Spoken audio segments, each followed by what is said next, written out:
За последнее время коронавирус сильно изменился. Сейчас по симптомам он больше напоминает обычную простуду или ОРВИ. Температура, головные боли, кашель, слабость. Теперь у пациентов реже пропадает обоняние.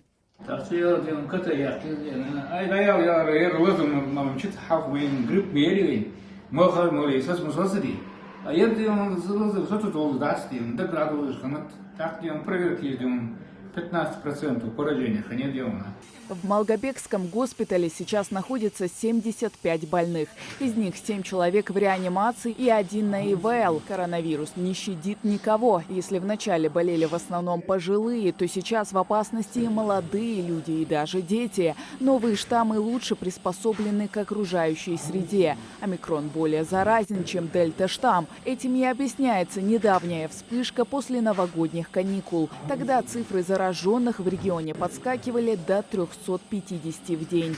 Сейчас, можно сказать, наблюдается немножко снижение количества поступающих больных по сравнению с тем, что было примерно недели 2 назад.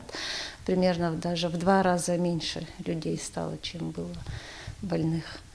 Ну, может быть, это уже связано с тем, что как-то сформировался коллективный иммунитет, переболевших уже много. Есть привитые люди, у которых уже имеются антитела. И как-то вирус, наверное, меньше уже передается людям.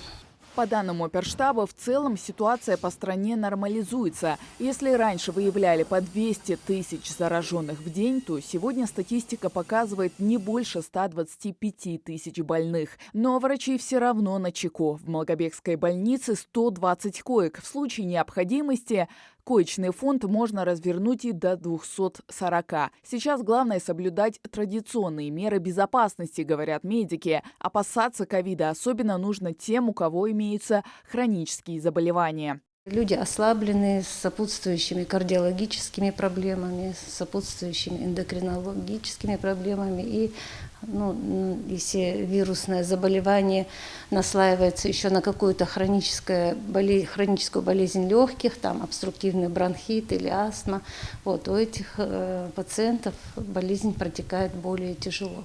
Как говорят врачи, легче всего переносят коронавирус вакцинированные. В Малгобекском районе работает 4 прививочных пункта на базе самой центральной районной больницы, а также в Новом Реданте, Нарках и Сагапшах. Записаться на вакцинацию можно и через сайт госуслуг. Хава Газикова, Хамзат Халухоев. Новости 24.